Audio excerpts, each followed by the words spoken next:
Nick says, "What is everyone's take on BA?" Well, that's a loaded question. He had a great summer. He had a great summer. Yeah. We're talking about Aiyuk.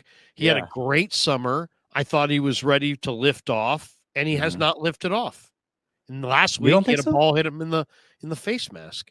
I thought he was outstanding last week besides that one ball. Me and Rob Guerrera actually argued about it last Monday because I didn't watch the game live. I was in Jersey getting some coffee at the corner. So I was hanging out there, Krug. You seem a little stunned that I was in Jersey. But yeah, I was in Jersey. I'm so used to you with your international travel, and Jersey seems so mundane for a man of your worldly travels. Jersey, come on. It'll be a little more spectacular for you. You'd be in like Barcelona or someplace, Maybe next time. But the point is, I didn't watch the game live, and I understood the magnitude of the drop, and it was a big play. Those are the kind of plays I feel like in his career till now he just doesn't come down with to make that next step and really elevate himself. But overall, I think you're right. He had an outstanding camp. I think he's had a terrific season. I really think he's had a terrific season. Season? He didn't make that catch versus Cincinnati, but he was good. You think he's had a terrific season? Brandon Aiyuk, yes. Really? Yes. I'm shocked by that. Let's go to the game log. I think he has the most separation in the league out of all receivers too. Well, he's the only Niner that gets separation. Yeah. But the receiver that I saw this summer, I thought was going to just absolutely dominate. And he's got 300-yard days, which is nice.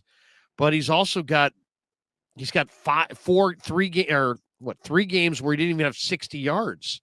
He's only had one game where he's only had one game all year where he scored a touchdown receiving. He's been targeted 52 times this year. He's catching nearly 70% of his targets. You're saying he's having what was the word you used? Yeah, but he's on pace for like 1,300 yards. And Jerry Wright scored 23 touchdowns in a season. This guy has 2. That was historic. That was monumental. That's arguably the greatest season in NFL history. Yeah, but there's more people on the stream than he has touchdowns. I can't say terrific. I mean, there's a lot of people on the stream. It's a popular show. I like Aiyuk, and I think he's their best weapon. And I'll say this. I think he's the only receiver they have that consistently gets any separation. But 300-yard days, 8 games in with 2 touchdowns is not what I thought we were going to be talking about. I thought this guy would have 500-yard days and 7 touchdowns. But he was banged up in the Rams game, right? And then he didn't play he missed the next Giants game, right? So exactly. He's basically played in the Ram game. Games. Yeah, he did. Was in and out of the lineup. He played like Debo played in the Arizona game, which is he didn't really play. I just think they've underutilized him. He's only had 10 targets one time all year. 52 targets this year. He's catching nearly 70% of his targets. His efficiency, they're not targeting the number him enough. Of targets he's had in terms of averaging 18 yards a catch, 35 catches, I think, for 620 yards. Yes, the touchdowns need to increase, and he's had 2 drops, right? The post versus Cleveland, you've got to catch it, and then the one that hit him against in the face mask versus Cincinnati, like you got to catch those. But all the top receivers have drops. I think the 2 things with Aiyuk are, 1, he chooses to have drops in the wrong moments that we really remember it. It's like, yes, that's Brandon Aiyuk's moment. If he makes that catch, he shows everybody the number 1 wide receiver he is, and he just doesn't make that catch. But then 2, he gets targeted so less that his drops actually stand out more to us. I mean, 52 targets for a guy that's catching nearly 70% of his targets for 18 yards a catch. I think he's having it doesn't change the fact that next time the Niners play, he will have not scored a touchdown in over 2 months. If you told me this summer, but there's only one player on this offense that scores touchdowns, Larry. Well, but I mean, he had the kind of summer that told me this guy's going to be awesome. He has not been awesome. He's fine. Don't get me wrong. I mean, it's not like he's not the reason they are losing or anything. I think he's their best receiver, but I can't say terrific when I really thought he would have 12 touchdowns at least this year. He's on pace for 4. He's on pace for 1,300 yards receiving, averaging 1,400 points. Yeah, Larry, I mean 1,400 yards. Yeah, because you're doing it by 8 games. If you do it by 7 and times it, make it 16 games. He's on pace for 1,400 yards. I know. So take his yards, divide it by 7, and then multiply that by 16. I think it comes out to 1,400 yards. That's a ton. I just thought he was going to have discounting. Okay, I mean, it's like, you know, it's kind of like asking the question: is somebody overrated or underrated? It's all based on where they're rated, right? So my opinion of BA and the year he's had is all based on what I thought we were going to see, and I thought. What did you think we were going to see? Justin Jefferson? I thought we were going to see 10 to 12 touchdowns. He's got 2. He hasn't scored a touchdown in 6 weeks. He's got to be targeted too.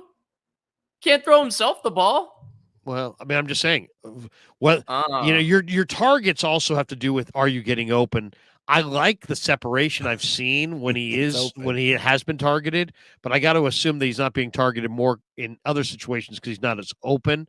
I'm not pleased with that production. I want way more production. I don't know about the Cincinnati game. I think the Minnesota game was a little bit tough because they employed a lot of different man coverage techniques to double him, and they took him away from that game a little bit. And then the Cleveland game, I think the entire team got punked a little bit. And Denzel Ward was a little physical with Brandon Aiyuk, and it threw him off his game. Same with Martin Anderson. They were a little physical with the Niners receivers. They didn't really like that. But I thought the Cincinnati game looked like Brandon Aiyuk versus Pittsburgh, looked like Brandon Aiyuk versus Arizona. He looked awesome to me outside of the one drop. I don't know, man. The guy's got 300 Larry, yards. Let me ask you 300 this. yard base, No. and this Larry, last game was he's nowhere near 100 yards until garbage time, man. Garbage time. But Larry, if you're gonna say, well, he was nowhere near 100 yards for near garbage time, didn't you think Purdy played awesome for the first majority of that game? He was nowhere near 300 yards until they were down multiple scores in that game. Yeah, I that's what I said. I said in the post game, I said it 5 different times. Throw out this box score. The box score is not worth anything. You can wipe your ass with that box score. I mean, the defense played terrible. Purdy's numbers were inflated.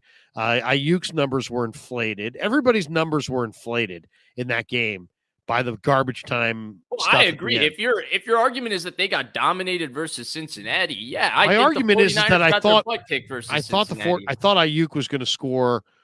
If you'd asked me this summer, what do you think he's going to catch? I would say he's going to catch about 7 to 12 touchdowns. He's got 2. I'm very He still might catch 7. Yeah. Right now, he's 10th in the league in receiving yards, and 5 of the people ahead of him have played one more game than he has. Yeah, I just thought more touchdowns. I mean, this has got to be your guy, man. I mean, Julio was not a big touchdown guy either, and I thought he was pretty good, but maybe not. Maybe he was overrated. I'm not saying this guy's terrible. Andre Johnson wasn't either, by the way. In the summer, he attacked every ball like it was the low ball, the high ball. I mean, Jesse, you saw it. He was amazing this summer. And so was McCaffrey. But then the season started, and McCaffrey's, still like on this MVP trajectory, and Aiyuk's got 2 touchdowns, and it's almost Thanksgiving. Yeah, but you're only focusing on the touchdowns. And then when you say, well, he was catching every ball, Larry, he's catching nearly 70% of his targets. So that means he is catching nearly every low ball, high ball, everything that's coming his way. How many number 1 receivers in the NFL do you know that have 52 targets after 7 games? Maybe it's because I just watched Jamar Chase. He's not Jamar Chase. I agree with Jamar Chase got targeted 19 times in one game. I just watched Addison light up the Niners. I just wanted more from Aiyuk. I thought Aiyuk was going to have the kind of year that. Did you see Addison light up the Niners, or did you see Kirk Cousins light up the Niners? Did you see Jamar Chase light up the Niners, or did you see Joe Burrow light up the Niners? Well, I don't know if I can even separate, but I thought Addison looked really, really good. Man, I agree. Harsh critic. I am a harsh critic because guess what? I needed to see a bunch of touchdowns, and especially on a team that's got all these other weapons. It's like, you know what? I want to see. This guy was the best player. This was the best player in camp all summer by a country mile. If you had told me in July that we're going to get to November and he's going to have 2 touchdowns, I would have been like, what? he must have missed 3 or 4 games with injury, and he hasn't. What if I told you he was gonna have 1,400 yards receiving and miss a game? Would you feel good about that going into the season? I mean, to me, it's about touchdowns. I want to see touchdowns. I want to see touchdowns. My guy, VK, excellent initials, by the way. Shout out to him because those are some super initials. VK, just saying. He says Purdy's 100 times more clutch than Brandon Aiyuk. And this is where it gets interesting, right? Because who do you really attribute the clutchness to on the drive against the Browns? The clutch drive against the Browns before Moody missed the kick. The guy who caught the slant? Thank you. And outran Martin Emerson and got 18 yards after the catch to put him in field goal range. He doesn't get any credit for being clutch. LK with 2 weeks of hot takes. Brock Purdy over Herbert, and now BA is average. He didn't say he was average. He said he was having an average season difference. Oh, that's true. No, he's not having an average season. An average season would mean that he would score between 5 and 8 touchdowns. He's having a below average season. Oh, even better hot take. Okay. Perfect.